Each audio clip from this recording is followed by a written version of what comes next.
젊은이들이 취직하기 어려운 이때에 한 청년이 공무원 시험에 합격했습니다. 첫 근무지가 주민센터였습니다. 오전 근무를 마치고 선배들이 점심 식사하러 나가게 되었고 혼자서 사무실을 지키게 되었습니다. 아무도 오지 않기를 원했는데 시간이 좀 지나니까 문이 열리면서 중년의 부인이 매우 어두운 얼굴로 들어왔습니다. 일어서서 인사했더니 인사를 받고 데스크 앞까지 왔어요. 어떻게 오셨습니까? 저 사망 신고하러 왔는데요. 직원이 너무 긴장한 나머지 혹시 본인이십니까? 그랬더니 이 부인도 난데없는 질문에 꼭 본인이 와야 됩니까? 네, 사망 신고는 본인이 하러 올 수 없지만 은혜 받는 자리는 본인이 와야 됩니다. 우리 전후좌우에 잘 오셨습니다. 한번 인사할까요? 마르틴 루터는 하나님의 말씀은 세 가지가 있다고 했습니다. 첫 번째, 기록된 말씀인 성경. 두 번째, 선포된 말씀인 설교. 세 번째, 보이는 말씀인 성찬입니다. 요즘은 설교를 폄하하는 시대를 살아가고 있습니다. 잘해주면 인문학 강의 정도로 생각하죠. 근데 성경은 설교가 선포된 하나님의 말씀이라고 말합니다. 데살로니가전서 2장 13절에 너희가 우리가 전한 하나님의 말씀을 받을 때에 사람의 말로 받지 아니하고 하나님의 말씀으로 받음이니 진실로 그러하도다. 그러므로 이 말씀이 너희 속에 역사하느니라. 바울 사도가 단 3주만 사역했던 교회였지만 데살로니가 교회가 그 당시의 세계, 지중해 전 세계에 가장 믿음으로 소문난 교회가 되었던 것은 설교를 들을 때 사람의 말 강의로 듣지 않고 하나님의 선포된 말씀으로 들었다는 거죠. 제2 스위스 신앙고백서를 쓴 하인리 블링거의 말에 따르면 이 데살로니가전서 2장 13절의 근거에 선포된 하나님의 말씀은 곧 하나님의 말씀이다. 제2 스위스 신앙고백서, 우리 개역 신앙고백서 중에 하나인 신앙고백서 제1장에 나오는 내용입니다.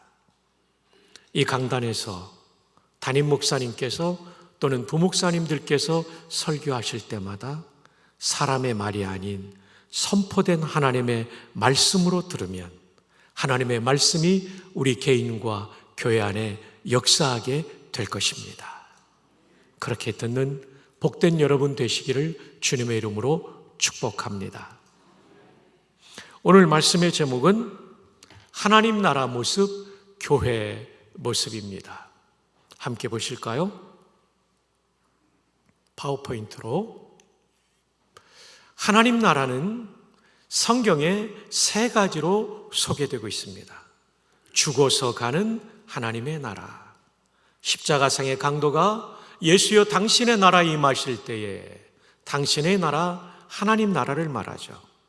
소유격을 썼다는 얘기는 예수님이 그 나라의 왕이라는 뜻이고 유대 개념의 왕은 메시아이기 때문에 강도는 짧은 문장 속에 예수님을 메시아로 고백했던 것입니다. 예수께서 이르시되 내가 진실로 내게 이르노니 오늘 네가 나와 함께 낙원 천국에 하나님 나라에 있으리라. 죽어서 가는 천국이 있어요. 이 천국은 죽자마자 가는 것이지 구천을 떠돌다 가는 것도 아니고 천주교 교리처럼 연옥을 거쳐서 신앙이 훈련받고 가는 것이 아니죠. 만약에 연옥이 있다면 십자가상의 강도야말로 연옥을 거쳐야 됐지만 예수님은 연옥을 거쳐오라고 말하지 않고 내가 오늘 나와 함께 today, tomorrow도 아니에요. 내일도 아니고 오늘 나와 함께 낙원에 있으리라. 보배로운 성도 여러분, 예수님의 은혜로 십자가 그 은혜로 속죄받은 여러분은 지금 죽어도 오늘 바로 천국 가는 줄로 믿습니다. 죽어서 가는 하나님 나라가 있습니다. 바울 사도도 그의 천국에 들어가도록 나를 구원하시리니 순교를 앞두고 이 말씀을 했죠. 루이스 벌콥이라고 하는 유명한 신학자가, 우리 박형용 박사님도 이분의 책을 많이 인용했는데, 예수님의 승천을 말하면서 천국이 어떤 곳인지를 설명합니다. 승천은 한 장소에서 다른 장소로 가는 장소의 이동이었다. 로컬 트랜지션이었다. 이것은 지상뿐만 아니라 천국이 분명히 장소라는 것을 의미한다. 성경에서 천국은 인성을 입고 계신 그리스도, 부활하셔서 인간의 몸을 입고 계신 그리스도, 죽은 성도들과 천사들이 거하는 장소를 의미한다. 성경은 장소로서의 하늘나라를 생각하도록 가르칩니다. 죽어서 가는 천국에 대해서 그냥 상상 속의 그 어떤 곳으로 성도들이 생각할까 봐 성경에 근거해서 벌콥 박사는 분명하게 플레이스로서 존재한다라고 말하고 있죠. 두 번째 하나님 나라는 종말에 임하는 하나님 나라입니다. 요한계시록 21장 1절에 또 내가 새하늘과 새 땅을 보니 처음 하늘과 처음 땅이 없어졌고, 지금 우리가 살고 있는 이 하늘과 땅이 없어지고 바다도 다시 있지 않고 새하늘과 새 땅으로 만들어지는 종말에 임하는 하나님 나라가 있다고 하죠. 거룩한 성 새 예루살렘이 하나님께로부터 하늘에서 내려와 완성되는 하나님 나라가 분명히 있다라고 말합니다.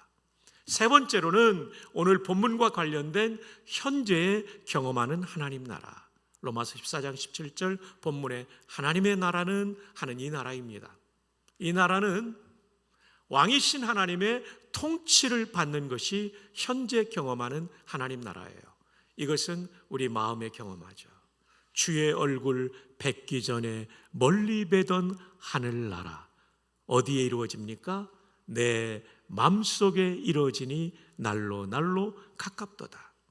현재적 경험하는 하나님 나라는 내 마음속에 이루어지는데 내 영혼을 바꾸고 인생을 바꾸고 가정을 바꾸고 교회를 바꾸고 세상을 바꾸는 것이죠.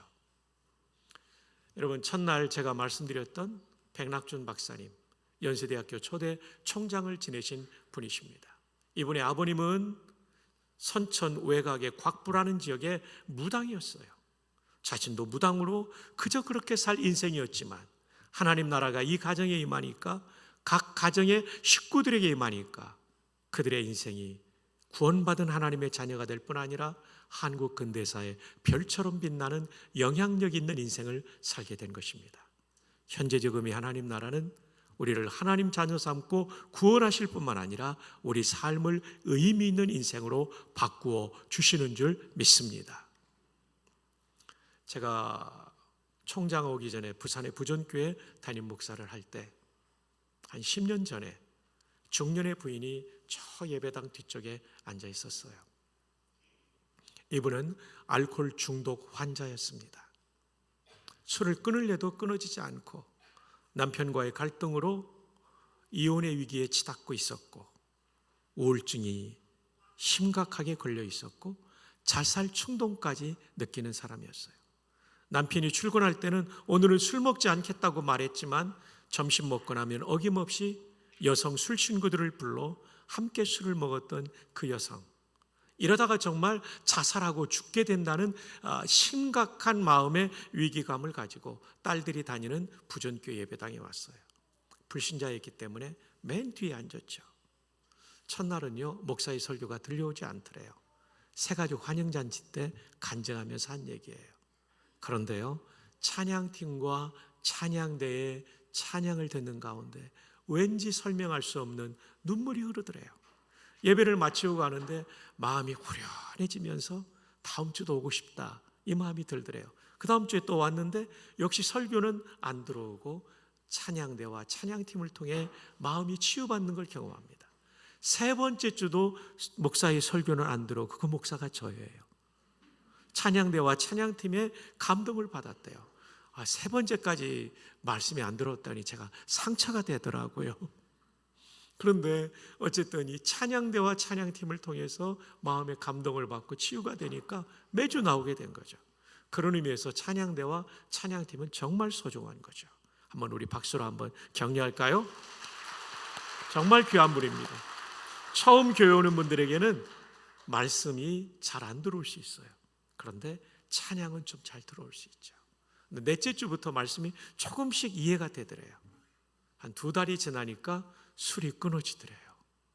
본인도 놀랐는데 더 놀란 사람은 남편이래요. 내 아내가 그렇게 노력해도 못 끊던 술을 교회 가니까 끊었구나. 그 교회 나도 가자. 남편이 나왔어요. 두 분이 세례를 받고 집사가 되고 새벽기도 성도가 되고 삶이 완전히 바뀌었어요. 그 성도 한 여성의 마음에 임한 하나님 나라가 그 가정을 살리고, 아니 자기 자신을 살리고 남편과의 관계를 살린 거죠. 이렇게 현재적 의미의 하나님 나라는 우리 마음속에 은혜로 임합니다. 근데 이것은 우리 전 생애를, 그리고 내 삶의 영향력의 바운더리 안에 있는 모든 것을 바꾸는 너무나 중요한 것이 현재적 의미의 하나님 나라죠. 오늘 함께 우리가 이 하나님 나라를 살펴보면서 우리 개인과 가정과 교회가 더욱 살아나고 부흥하는 은혜가 있기를 바랍니다. 자, 바울 사도는 로마 교회에 이 로마서를 쓰면서 하나님의 나라는 먹는 것과 마시는 것이 아니라는 전제를 가지고 먼저 설명하고 있습니다. 왜냐하면 1세기 로마 교회의 문제는 먹는 문제가 있었어요. 무엇을 먹는 문제가 있었냐면 시장에서 유통되는 소고기, 양고기 등을 사 먹을 때 이 모든 고기가 다신교 사회였던 로마는 모든 도축된 짐승의 고기는 우상의 제단에 바쳤다가 시장으로 유통되는 거였습니다. 성도들 가운데 그 고기를 사 먹는 것이 왠지 깨름칙한 분들이 있었고, 또 한 그룹의 사람들은 바울 사도의 가르침을 따라 먹어도 된다는 생각을 한 사람이 있었습니다. 여성들이 4장 3절 한번 읽어주세요. 시작.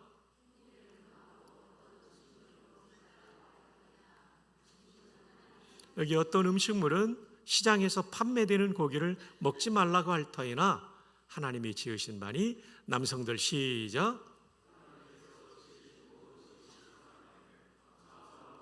감사함으로 받으면 먹을 수 있다는 거예요. 하나님의 말씀과 기도로 거룩하여짐이라. 이거 하나님이 지으셨다는 말씀 믿고 받아들이고 기도하며 감사함으로 받으면 먹을 수 있다라는 믿음을 가진 사람과 그렇지 않은 사람의 의견에 충돌이 있었고, 이 갈등은 교회 분열의 양상을 띠고 있었던 거죠. 그렇다면 바울은 이 문제를 어떻게 해야 합니까? 하나님의 나라라고 하는 성경의 핵심 주제를 가지고 그는 이 문제를 풀어가고 있습니다. 여러분, 고수들은 항상 본질을 가지고 문제를 풀어가죠. 여러분, 종교개혁가들의 구호 가운데 하나가 아드 폰테스라는 단어가 있어요. 아드는 뭐뭐까지라는 전치사고 폰테스는 셈이에요. 그러니까 그 뜻은 아드 폰테스는 셈까지, 한 번 더 풀이하면 근원까지, 한 번 더 풀이하면 본질로 돌아가자. 이번에 집회의 주제가 본질로 돌아가는 거죠. 종교개혁가들이 외쳤던 본질은 무엇입니까? 성경입니다. 올바른 신앙은 항상 성경을 정확무한 하나님의 말씀으로 믿으며 이 말씀에 순종하는 것이죠. 성경을 사랑하는 사람이 하나님을 사랑하는 사람이고, 성경에 순종하는 사람이 하나님께 순종하는 사람이죠. 하나님은 성경을 통하여 통치하시는 왕이십니다. 자, 본질로 돌아가자. 성경으로 돌아가자인데, 그 성경의 핵심 주제의 하나인 하나님 나라를 가지고 바울 사도는 로마 교회의 분열의 문제를 풀어가고 있습니다. 그렇다면 이 하나님 나라는 어떤 나라입니까? 본문에 먼저 의의 나라라고 말합니다. 하나님 나라는 의의 나라입니다. 여기서 의는 무엇을 뜻할까요? 성경에는 대충 3가지의 의가 나옵니다. 칭의, 로마서 3장, 5장, 8장, 갈라디아서. 근데 본문의 의는 칭의를 말하지 않습니다. 두 번째 의는 정의. 이것은 에베소 6장에서 말하는 죄짓지 않는 삶을 말합니다. 정의롭다는 불의하다, 죄짓는다의 반대 개념이기 때문입니다. 세 번째로는 관계적 의입니다. 관계적 의는 A와 B가 올바른 관계로 맺어진 것을 관계적 의라고 하는데, 하나님 나라에서 하나님은 우리 왕이시기 때문에 하나님과의 올바른 관계에 놓인다는 얘기는 하나님을 왕으로 모시고 우리는 종으로 산다는 거죠. 여러분, 신앙생활에 정말 중요한 주제에 우리는 지금 접근하고 있습니다. 그건 종의 삶입니다. 하나님 나라의 왕이신 그 하나님께 내가 순종하는 종이 되는 것, 이것이 일생 행복한 신앙생활의 비결입니다. 이것이 세상과 너무나 다르죠. 세상은 우리가 주인이고 우리가 왕이라고 가르쳐요. 세상의 중심이 너다. 아니에요. 성경은 하나님이 중심이라는 거죠. 아멘입니까? 다윗을 보십시오. 시편 145편 1절에 왕이신 나의 하나님이여 내가 주를 높이고 영원히 주의 이름을 송축하리이다. 다윗이 왕이었어요. 근데 나보다 더 높은 왕이 있다는 거죠. 그분이 진짜 왕이요 만왕의 왕이며 이 땅의 왕, 이스라엘의 왕이지만 나도 그분의 말씀 앞에 순종한다는 거죠. 그러니까 하나님이 다윗을 그토록 귀하게 쓰셨던 것입니다. 여기 송축이라는 단어가 아주 중요합니다. 이거는 기말고사에 나올 만한 중요한 문제입니다. 여러분이 히브리어가 좀 깨져서 유감입니다만은 필요한 분은 나중에 끝나고 써드릴게요. 바라크라는 단어, 이게 송축하다라는 단어인데 이것은 송축하다라는 뜻만 있는 것이 아닙니다. 첫 번째 바라크는 축복하다. 사람이 다른 사람을 바라크한다고 할 때는 축복하다로 번역합니다. 지금 우리 개역개정에 그렇게 되어 있어요. 두 번째로는 하나님이 사람을 바라크하면 이것은 복주시다. 하나님은 축복하는 분이 아니라 복주시죠. 그런데 우리가 너무 관용적으로 하나님 축복해 주십시오 사용하지만 우리 성경은 국어 학자들이 감수를 했기 때문에 구분이 딱 돼 있어요. 축복은 빌축자의 복복자입니다. 복을 빌어주다. 하나님은 복을 빌어주고 기도해 주는 분이 아니라 복을 주시는 만복의 근원이십니다. 그 다음에 송축하다, 이 찬송한다라는 뜻이에요.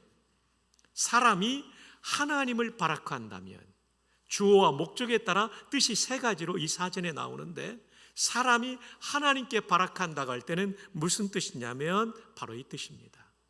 To adore, 찬미한다는 얘기죠. with, 뭘 가지고요. bended knees, 무릎을 꿇고인데 무릎이라는 단어에 복수를 의미하는 s가 들어가 있어요. 이 얘기는 한 무릎이 아니라 두 무릎을 꿇고 찬송한다. 무릎을 꿇는다는 얘기는 고대 왕 앞에 취하는 예절이었죠.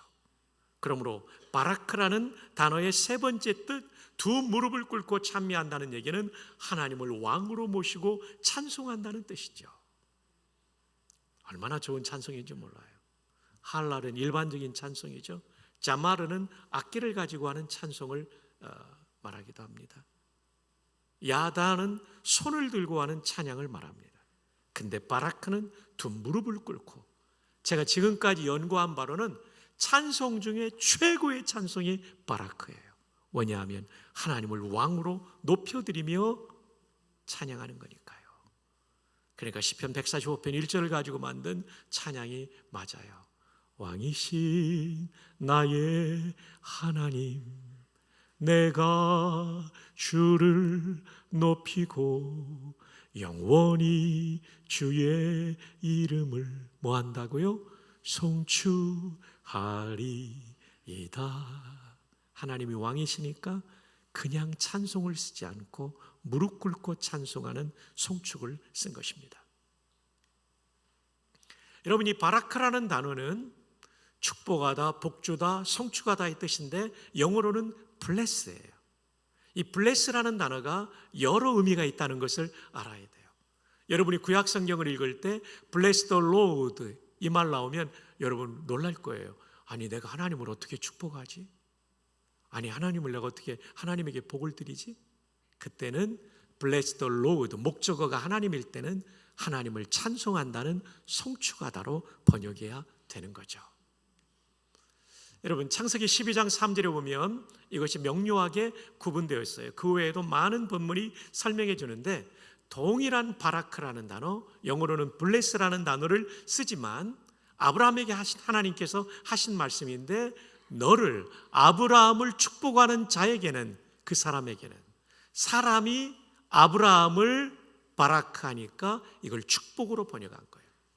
내가, 하나님이 복을 내리고 하나님이 누군가에게 복을 사람에게 내린다고 할 때는 바라크니까 복을 내리는 거죠. 근데 워낙 우리가 하나님 축복해 주십시오가 관용화되어서 그냥 쓰지만, 우리가 구태여 구분한다면 이렇게 구분할 수 있다는 거죠. 그래서 우리가 요즘 많이 부르는 성축해 내 영혼 내 영혼아, 그 영어 가사가 어떻게 됩니까? Bless the Lord, O my soul, O my soul, 이렇게 되죠. Bless the Lord, 하나님을 축복한다는 얘기가 아니라, 하나님께 복을 드린다는 얘기가 아니라 하나님을 찬송한다는 뜻을 기억하셔야 됩니다. 지금 어린이가 굉장히 크게 찬송하며 나가고 있습니다. 자, 하나님 나라를 현재 경험하는 비결은 뭐냐면요, 하나님을 왕으로 모시고 내가 종이 되어 사는 하나님과의 관계적 의를 이룬 상태, 이것이 바로 하나님 나라를 오늘 여기서, 천국 가기 전에, 죽어서 천국 가기 전에 여기서 경험하는 비결입니다. 그래서 여러분에게 정말 축복한다면 꼭 종으로 사시기를 바랍니다. 아멘입니까? 근데 이 정도 하면 기억이 안 나기 때문에 좀 세게 하겠습니다. 남성들 따라합시다. 나는 종놈입니다. 좀 더 세게 합시다. 나는 종놈입니다. 여성들은 그럼 뭡니까? 종년입니다. 여성들 따라합시다. 나는 종년입니다. 찬양대 피아노 반주자님 하셨어요? 네, 한 번만 더 시작. 나는, 예, 그렇습니다. 옆에 있는 분에게 하이파이브 하면서 좋은 종놈, 종년 되십시오라고 한번 격려합시다. 시작. 네, 반주자님 뒤에 하시면 좋을 것 같아요. 네. 그런데 요즘 젊은이들은 컴퓨터와 SNS에 종이 되어 사는 사람이 많죠. 그래서 컴퓨터를 위한 기도문이 있다고 그러죠. 메모리에 있는 우리 프로그램 암호를 거룩하게 하옵시며 운영체계에 임하옵시며 명령이 모니터에서 이룬 것 같이 프린터에서도 이루어지이다. 오늘날 우리에게 일용할 데이터를 주옵시고 우리가 우리에게 죄 지은 자를 사해 준 것 같이 파일의 에러를 사하여 주옵시고 우리를 다운에 들게 하지 마옵시며 다만 정전에서 구하옵소서.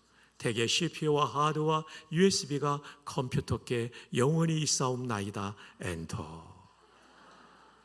그러나 컴퓨터와 SNS는 우리 인생을 속죄하고 구원하지 못합니다. 나의 영원한 왕은 하나님이십니다. 자, 그렇다면 정말 좋은 종은 어떤 종일까요? 고대의 종은 4가지가 없었다고 그래요. 첫 번째로는 자기 뜻이 없었어요. 내가 아무리 하고 싶어도 주인이 안 돼 그러면 거기 딱 멈추는 사람이에요. 그렇지 않으면 주인이 그 종 안 쓰죠. 내가 아무리 하기 싫어도 주인이 해, 두 하면 하는 거예요. 좋은 성도가 바로 이런 사람이에요. 강단에서 하나님의 선포된 말씀을 들을 때 하라고 하면 하는 사람이에요. 하지 말라고 하면 안 하는 사람이 좋은 성도, 하나님의 통치를 받는 복된 성도예요. 또 여러분이 성경을 읽을 때 이 성경 속에 나에게 하라고 하는 것 어떻게든 순종하려고 하는 거예요. 하지 말라고 하는 것 내가 하지 않는 거예요. 그 성도가 좋은 성도, 좋은 종, 하나님과의 관계적 의를 누리는, 복을 누리는 복된 성도가 되는 것입니다. 올 한 해 하나님의 말씀에 절대 순종하는 우리 모두 되기를 주님의 이름으로 축복합니다. 두 번째로 좋은 종은 자기 돈이 없어요. 아무리 내가 많은 돈을 가지고 있을지라도 또는 적게 가지고 있을지라도 이 돈을 내 마음대로 쓰는 게 아니죠. 주인의 뜻대로 쓰는 거죠. 이 사람 하나님이 정말 복 주시고 은혜를 베푸세요.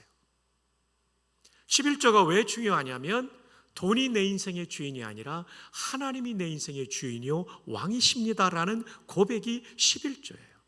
11조는 신앙이 성숙한 사람이 하는 게 아니라 신앙의 기본, 초신자부터 11조를 해야 되는 거죠.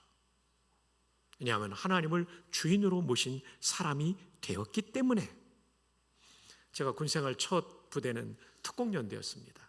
이 특공대는 어떤 사람이 가냐면 특별히 공부는 못하지만 대가리 큰 사람들이 가는 데입니다. 그 공수훈련을 받게 되었어요. 지상교육 3주와 하늘에서 낙하산을 메고 뛰어내리는 실제 강화 한 주를 하게 되었죠. 이 특수부대는요, 항상 이 강화할 때, 낙하산을 타고 뛰어내릴 때 군목이 있으면 군목이 1번 강화자입니다. 왜냐하면 군목은 하나님과 가깝기 때문에 군목이 안전하면 우리도 안전하다는 믿음이 그분들에게는 있습니다. 와, 저도 400m에서요 주낙하산을 메고, 배낭처럼 메고, 이게 고장나면 예비낙하산을 펼 수 있도록 예비낙하산을 앞쪽에 딱 착용하고 올라갔어요. 뛰어 하는데 제가 1번 강화자로 뛰는데 제가 겁먹으면 안 되잖아요. 저도 겁나는데 뒤에 병사들이 있으니까 과감하게 뛰어나갔습니다. 여러분, 4초 동안에 70m가 쫙 빠집니다. 초당 15m로요. 그리고 펴지고 나면 초당 한 3m 정도로 천천히 떨어지죠. 와, 뛰어내리면서 숫자를 세게 돼 있어요. 4초를 세고 산계검사를 펴진 걸 확인해야 되니까 1초, 2초 하면 이 입으로 공기가 들어가서 안 되거든요. 내가 들을 수 있도록 큰 소리로 외칩니다. 1만, 2만, 3만, 4만. 산계검사인데요, 낙하산이 정말 크더라고요. 와, 너무 좋더라고요. 펴지고 나니까. 뛰어내릴 때는 겁났는데 펴지고 나니까 할렐루야 할렐루야 찬양하고요. 28개 가닥이 있는데 오른쪽과 왼쪽에 조종하는 줄이 있어요. 테크라인이라고. 쫙 당기면 오른쪽으로 돌아갑니다. 쫙 당기면 왼쪽으로 가고 2개 다 당기면 빨리 떨어집니다. 이야, 너무 좋더라고요. 여러분도 한번 꼭 뛰어보시기를 바랍니다. 너무 멋집니다. 너무 멋집니다. 이 창공에서 내려오는 게요 너무 멋져요. 지상 30m 야산 높이 되면 다리 털고 앞꿈침으로 모으고 딱 하면 하나도 안 다칩니다. 너무 좋아요. 근데 이 창공에서 내려오는 기가 막힌 기쁨을 누리기 위해서는 지상교육을 잘 받아야 돼요. 지상교육의 마지막 관문은 모형탑에서 뛰어내립니다. 왜냐하면 이 자세가 잘못되면 낙하산이 펴지면서 자기 몸을 감아서 번데기처럼 돼서 죽을 수도 있기 때문에 이 뛰어내리는 자세가 매우 중요합니다. 쫙 뛰어내린 자세가 중요해요. 뛰어내리고 싶은데 저도 이제 무릎을 조심해야 돼가지고요. 네, 딱 뛰어내리면서 눈 감으면 안 되고 뛰어내리자마자 앞에 있는 예비 낙하산을 잡습니다. 왜냐하면 4초 후에 산계검사님도 이게 안 펴졌으면 이걸 내가 수동으로 당겨야 되니까요. 근데 이 지상교육의 마지막 관문은 모형탑이에요. 영어로는 MOCK, 마크 모형이죠. 타워, 막 타워에서 뛰게 돼요. 밑에서 볼 때는 별거 아닌 것 같거든요. 근데 모형탑 거기에 딱 뛰어내리는 위치에 올라가면 이게 11m인데요. 이게 그렇게 겁이 나요. 우리는 공포의 11m라고 부릅니다. 그래서 병사들이 올라가서 뛰어내리지 않으려고 하면 조교가 발로 뻥 찹니다. 그러면 이 병사가 으악 하고 떨어져요. 정말 이 사람 죽는 줄 아는데 죽지 않고 대롱대롱 매달려서 저기 가고 있어요. 왜냐하면 모형탑에 강철 케이블이 이거보다 두꺼운 게 지나가요. 이거보다 두껍죠. 거기에다가 도르래를 올려놓고 내 낙하산 멜빵인 하네스를 걸었기 때문에 절대 모형탑에서 죽는 일은 없습니다. 그런데 11m 앞에만 서면 두려워요. 그래서 안 뛰어내리면 발로 뻥 찬다고 그랬잖아요. 그럼 병사들이 또 이 문턱을 잡아요. 문턱이 턱이 있는 게 아니라 민자인데 그걸 또 탁 써요. 그럼 조교가 탁탁탁 쳐가지고 떨어뜨려요. 그럼 왁 하고 가는데 죽지는 않아요. 그런데도 모형탑에 서면 두렵습니다. 왜냐하면 그 높이가 인간이 공포를 느끼는 11m, 공포의 11m이기 때문에 그렇습니다. 그런데 신앙생활에도 공포의 11m가 있으니 그것이 11종금이라고 말씀드리고 싶습니다. 제가 이 얘기하려고 공수훈련 얘기를 했습니다. 어떤 분은 11조 하면 죽는 줄 알아요. 절대 그렇지 않아요. 그 관문을 통과해야 창공에서 내려오는 기쁨을 누리는 것처럼 신앙의 새로운 은혜를 경험하게 되는 거죠. 저희 어머니가 아버지 돌아가시고 가난한데도 11조를 드리면서 그러더라고요. 성규야, 하나님께 드리는 기쁨이 있어. 정말 등록금 제대로 내지 못하고 있었지만 그러나 마지막 순간에 하나님이 다 채워주시더라고요. 여러분, 올 한 해는 여러분의 인생의 주인이 여러분이 아니라 하나님이시라는 고백으로 전 성도가 100% 11전검할 수 있기를 주님의 이름으로 축복합니다. 왕이신 하나님이 영광을 받으시고 여러분의 생애에 또 다른 은혜를 주실 줄로 믿습니다. 자, 고대의 종은 네 가지가 없어요. 첫 번째, 자기 뜻이 없고, 두 번째, 자기 돈이 없고, 세 번째, 자기 자식이 없어요. 자식을 내 마음대로 키우는 것이 아니라 하나님의 뜻대로 키우는 거죠. 정말 그게 복돼요.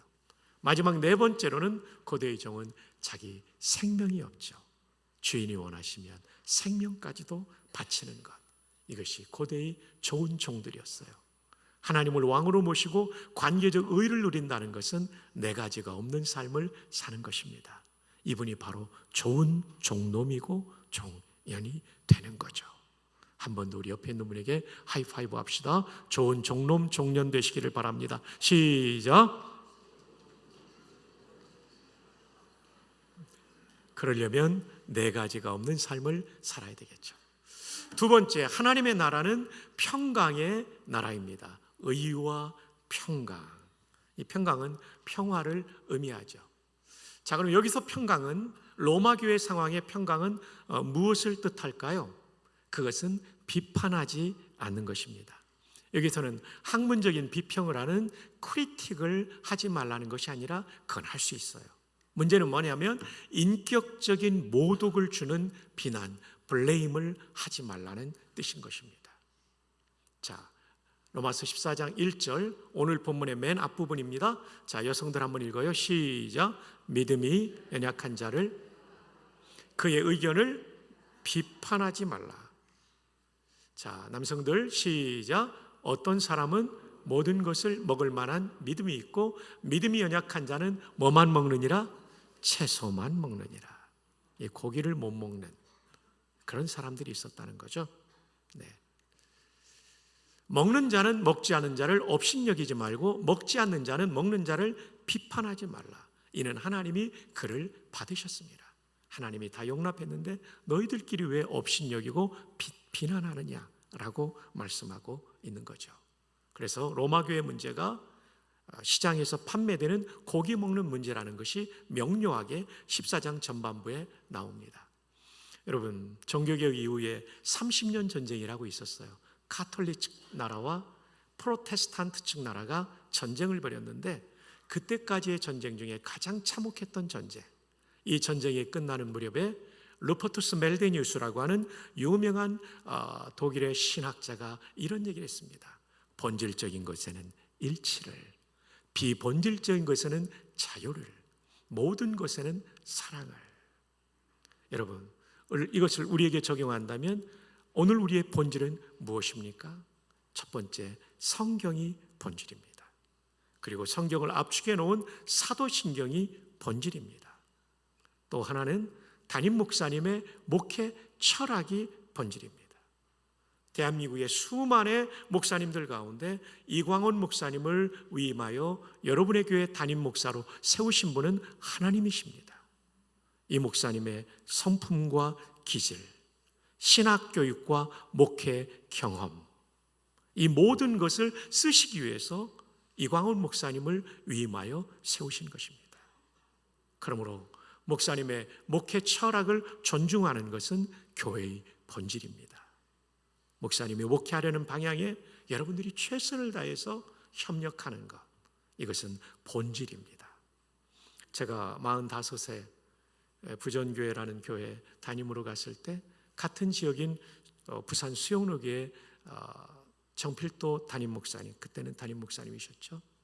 저에게 말씀 전하러 오셔서 성도님들한테 부탁하더라고요. 박성규 목사가 목회할 때 여러분들이 잘 협조해 주셨는데 특별히 처음 3년은 정말 중요합니다. 담임 목사가 기도하면서 하자고 하면 이 달지 말고 좀 도와주십시오. 그러면 3년을 그렇게 하면 교회가 정말 바뀔 겁니다. 좋아질 겁니다. 성도들이, 당의원 장로님들과 성도들이 그렇게 도와주셨고 3년 동안에 많은 변화를 우리 교회가 경험하고 성장할 수 있었습니다. 담임 목사님의 리더십이 견고해질 때 교회는 강력한 교회가 되는 것입니다. 주 안에 사랑하는 성도 여러분, 이광훈 담임 목사님 평생 잘 도우시지만 3년 동안 잘 돕고 협력할 마음이 있으면 아멘 해주시기 바랍니다. 여러분, 아멘이 좀 굉장히 적다라고 생각되지 않습니까? 잘 도우실 분들 아멘 하시기 바랍니다. 특별히 3년 동안 여러분 잘 따라가실 마음이 있다면 아멘 해주시기 바랍니다. 네, 그렇게 하실 때 목사님을 보내신 하나님의 뜻이 또 목사님에게 있는 은사와 재능, 같은 얘기지만 그 모든 부분이 발휘될 거예요. 모든 목회자는 똑같지 않습니다. 하나님이 그분을 수십 년 동안 준비시켜 오신 그 부분에 그 귀한 은사와 재능과 성품을 존중하면서 하나가 될 때, 이 본질이 하나가 될 때 교회는 건강한 성장을 하게 될 줄 믿습니다. 아멘. 동의하시면 아멘. 그렇게 할 마음이 있으면 아멘. 그 다음에는 비본질적인 것에는 자유를 주어야 됩니다. 청년들이 머리를 노랗게 물들이고 들어올 때 여러분 그거 가지고 너무 뭐라고 하지 마세요. 흰머리 검은 물들이나 검은 머리 노란 물들이나 그게 그겁니다. 제가 존경하는 선배님이 계신데 이 아드님이 수십 년 전에 청소년 때 방황하면서 금발로 블론드로 완전히 염색하고 왔더래요. 저녁에 교회를 다시 나가는데 집에 들어오는 아들을 보면서 현관에서 놀랐대요. 우리 교단 교회가 얼마나 보수교회입니까? 20, 30년이라면 진짜 더 그랬지 않습니까? 담임 목사 아들이 금발로 들어오는 거예요. 근데 소리치면 이 아들이 뛰쳐나갈까 봐 형님이 기도하면서 어깨에 손을 얹고 그런 얘기를 했대요. 아들아, 머리는 노랗게 물들어도 가슴은 예수로 물들기를 바란다. 정말 비본질적인 것에 자유를 주신 거죠. 이 아들이 목사가 됐어요. 진짜 이 형님 말씀처럼 가슴이 예수님으로 물들어서 목사가 되고 제가 결혼주례까지 했어요. 한 번 더 따라합시다. 비본질적인 것에 자유를 줍시다. 제가 결혼하고 제일 힘들었던 건요, 식사였어요. 저희 집은 아주 기름기 있는 음식을 좋아하고 튀김, 부침개 좋아하는 집이고 제 아내 집은 담백하고 채소 위주로 먹는, 물론 콩이나 두부 이런 건 드시지만 단백질은 정말 맨날 아내가 풀을 가지고 오는 거예요. 어느 날은 그 상 하나가 전부 풀이 많아가지고 제가 아내가 들어올 때 숲이 들어오는구나 오늘은. 상처받았더라고요 나중에. 그 다음에 이 말은 안 했어야 했는데 이 말을 했어요. 실수하게. 이 숲에서 뱀이 나올 것 같다. 근데 여러분 30여 년을 살다 보니까요, 제가 6남매인데 제가 외아들이고 누나 셋, 여동생 둘인데 5분은 다 고혈압이 있어요. 근데 저는 아직 고혈압이 없어요. 만 62세인데 이건 풀을 먹인 제 아내의 공로라고 생각합니다. 물론 단백질을 위해서 콩과 두부는 잘했습니다만은 비본질적인 것에 자유를 주면 이런 행복이 있는 겁니다. 교회 안에서도 성경과 사도신경과 담임 목사님 목회 철학교회는 자유를 주시는 게 중요해요. 교회는 두 종류의 교회가 있습니다. 친정집 같은 교회, 오면 환대받고 따뜻하고 격려받는 교회. 이 교회는요, 사람들이 자꾸 오고 싶어 해요. 앞으로 이 주변이 개발돼서 엄청나게 사람들이 올 텐데 친정집 같은 교회는 계속해서 사람들이 올 뿐 아니라 믿음의 뿌리를 내리고 정착, 정주를 하게 되죠. 시댁 같은 교회가 있어요. 맨날 비판하고 막 째려보고 냉대하고 이러면요, 사람들이 왔다가 다 가게 돼요. 성경적인 교회는 친정집 같은 교회예요. 며느리들이 시댁을 얼마나 힘들어합니까? 그 며느리들은 시자 들어가는 게 힘드니까 시금치도 안 먹고 성경도 시편이 나오면 건너뛰고 막 이러지 않습니까? 한번 따라합시다. 주여, 우리 교회가 친정집 같은 교회 되게 하소서. 옆에 있는 분을 손잡고 격려합시다. 친정집 같은 교회 만듭시다. 감사합니다. 자, 기독교 윤리학의 중요한 단어가 아디아포라라는 단어가 있어요. 한번 따라해 볼까요? 아디아포라. 이 아디아포라의 뜻은 뭐냐면요, 구별할 수 없는, 직역하면, 풀이하면 A를 선택해도 죄가 되지 않고 B를 선택해도 죄가 되지 않는, 시장에서 파는 고기를 사 먹어도 죄가 되지 않고 사 먹지 않아도 죄가 되지 않는, 그러니까 오늘 본문은 아디아포라 본문이라고 할 수 있는 거죠. 이것을 가장 잘 보여주는 본문 중에 하나가 고린도 교회도 시장에서 파는 고기 먹는 문제가 있어서 바울이 아디아포라를 다루죠. 고린도전서 8장 8절 함께 읽어요. 시작. 음식은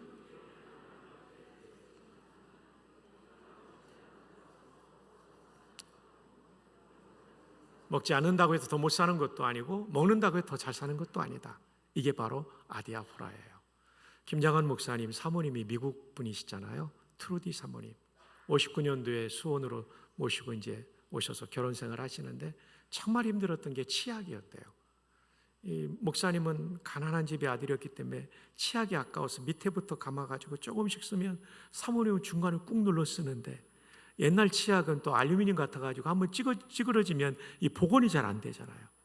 목사님이 참 괴로워가지고 여러 번 이거 가지고 얘기하고 말다툼도 했는데 어느 날 새벽 기도하는데 장환아, 너 때문에 이 가난한 수원까지 왔는데 치약 가지고 아내의 마음을 힘들게 해서 되겠냐? 그 다음부터 안 싸웠대요. 그랬더니 평화가 임하더랍니다. 아디아포라죠. 그거 밑에서 감아 올려도 좋고 중간 짜도 좋고 조금 손해보더라도 가족의 평화가 중요하잖아요. 여러분, 최근에 부부싸움 한 번 있으면 집에 갈 때 아디아포라로 하이파이브하고 푸시기를 바랍니다. 여러분이 하나님 나라와 예수님의 재림을 위해서 싸운 사람은 아무도 없잖아요. 사소한 문제 가지고 싸웠잖아요. 아디아포라. 이것을 자녀와의 관계에도 적용하고 부부 사이도 적용하고 교회 안에서 적용해요. 그러면 우리 교회는 친정집 같은 교회, 한 사람의 세 가족이 와서 믿음의 뿌리를 깊게 내리며 천국 가는 그날까지 신앙 공동체를 이루는 교회가 될 것입니다. 여러분, 기억하기 위해서 한 번 더, 여러분 오늘 좀 성가실 수 있지만 하이파이브 하면서 세 분 이상에게 아디아포라 한번 외칩시다. 시작. 아디아포라, 아디아포라, 아디아포라, 아디아포라, 아디아포라. 예, 찬양대 셋째 줄 아디아포라 안 했어요. 하이파이브 셋째 줄 시작. 하이파이브 하면서요. 시작. 아디아포라. 예, 다 했어요? 네, 좋습니다. 아디아포라. 이거를 교회에서도 적용하고 집에서도 적용하고 일터에서도 적용하십시오. 여러분의 부하 직원이 좀 마음에 안 들더라도 아디아포라 하고 넘어가 주는 것도 있어야 된다는 거죠. 그러면 하나님 나라가, 내 마음에만 하나님 나라가 교회와 가정뿐 아니라 일터에도 임하게 되는 거죠. 그런 은혜가 있기를 축복합니다. 자, 이 부분은 넘어가겠습니다. 세 번째, 마지막 하나님 나라는 희락의 나라입니다. 희락은 무슨 뜻을 가지고 있을까요? 헬라 말로 카라인데 걸그룹 카라를 떠올리는 분이 있을까봐 발음표를 써놨습니다. 걸그룹 카라는 K-A-R-A이고 희락의 카라는 C-H-A-R-A입니다. 이것의 반대 개념은 필레도노스라는 쾌락이에요. 쾌락은 뭐냐면 내 기쁨을 위해서 다른 사람을 짓밟는 거예요. 희락은 뭐냐면 다른 사람의 기쁨을 위해서 내가 손해보는데 나중에 나도 기뻐지는 거예요. 쾌락은 마귀적이고 희락은 예수님적이에요. 수많은 쾌락들이 있죠. 그건 마귀적입니다. 다른 사람도 파괴하고 나도 파괴하고, 남성들의 성폭력, 성희롱, 이것은 쾌락의 대표적인 것들이죠. 이것을 추구하는 것은 예수님을 닮은 제자의 삶이 아닙니다. 여러분, 성경은 처음부터 장과 절이 있지 않았습니다. 장은 1204년 캔터베리 대주교 랑톤이 장을 구분했고, 절은 스테파누스라는 평신도가, 이분의 아드님은 훌륭한 신학자였고 이분은 인쇄업자였죠. 1551년에 구분했습니다. 왜냐하면 성도들의 편리를 도모하기 위해서 했던 것이죠.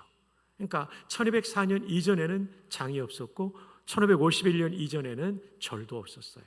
그래서 예수님께서 구약을 인용할 때 시편 몇 편 이렇게 하지 않고 다윗의 시편에, 이사야 몇 장 하지 않고 이사야의 글에 이렇게 인용했던 것이죠.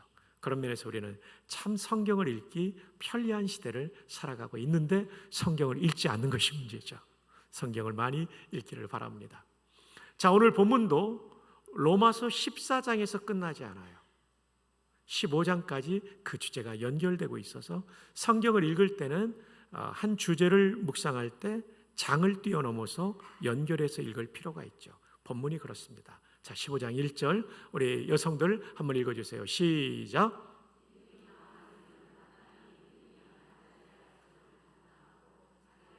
자기를 기쁘게 하지 않는 게 희락이에요.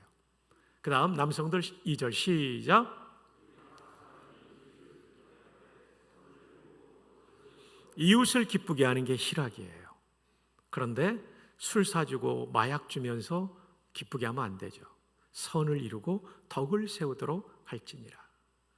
3절 그리스도께서도 자기를 기쁘게 하지 아니하셨나니. 예수님이 자기를 기쁘게 하셨다면 십자가 지지 않으시죠. 그럼 우리의 구원은 없는 거예요.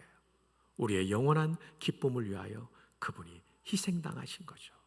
그러므로 예수를 따르는 제자들은 쾌락을 추구하는 사람이 아니라 희락을 추구하는 사람이 되어야 합니다. 믿으시면 아멘. 넘어갑니다. 그러나 이 세 가지는 우리 인간 본성에 반하는 것입니다. 하나님 나라의 관계적 의는 하나님을 왕으로 모시고 종으로 사는 건데 우리 인간은요, 내가 왕이 되고 싶고 내가 주인이 되고 싶은 거죠. 하나님 나라의 평강은 누군가를 비난하지 않는 건데 우리는 누군가를 비난하면서 우월감을 느끼고 거기서 또 희열을 맛보기도 하죠. 그래서 비난하지 않는 것은 인간 본성에 반하는 것입니다. 하나님 나라의 희락은 나의 기쁨이 아니라 다른 사람의 기쁨을 추구하는 것인데 나는 내 기쁨이 우선이 될 때가 많죠. 쾌락을 추구할 때가 많죠.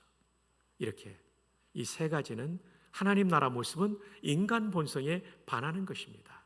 그래서 로마서 14장 17절에 설명드리지 않은 마지막 부분을 설명드려야 됩니다. 오직 성령 안에 있는 의와 평강과 희락입니다. 성령 안에 있을 때 우리는 하나님 나라의 모습인 의와 평강과 희락을 실천할 수 있는 것이죠. 그럼 성령 안에라는 말 설명하려면 안에라는 전치사를 설명해야 됩니다. n이라는 단어인데요. 굉장히 많은 뜻이 있지만 두 가지로 요약하면 첫 번째로는 장소 개념입니다. 우리가 지금 예배당 안에 있죠? 일때 n 예배당 이렇게 하는 겁니다. 또 하나는 인격 개념입니다. A와 B가 아주 친밀한 관계, 개인적으로 아주 매우 가까운 관계를 설명할 때 안에 있다. 이건 우리말에도 있죠. 파리의 연인이라는 드라마가 오래전에 끝났지만은 남자 배우가 그 여자 배우한테 그러잖아요. 내 안에 너 있다. 이게 바로 성령 안에 있다는 것과 비슷한 개념이에요. 그를 좋아하고 그가 내 마음속에 늘 있고 성령 안에 있다는 얘기는 바로 이것이죠. 성령님이 좋고 성령님의 은혜를 사모하고 그리고 성령님과 동행하는 것이죠. 어떻게 해요?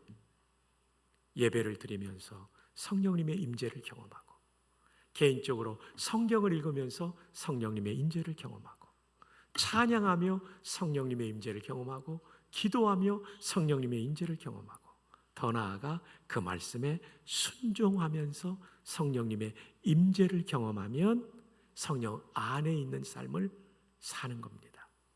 그렇게 되면 우리 안에 내가 주인과 왕이 아니라 하나님을 왕으로 모시고 순종하는 종이 되고 그리고 누군가를 비난하는 것이 옳지 않다는 것을 느끼고 친정집 같은 교회 환대하고 덕담하고 세워주는 성도로서 살게 되고 그리고 마지막으로는 내 기쁨이 아니라 옆에 있는 성도의 기쁨을 추구하고 격려하는 교회.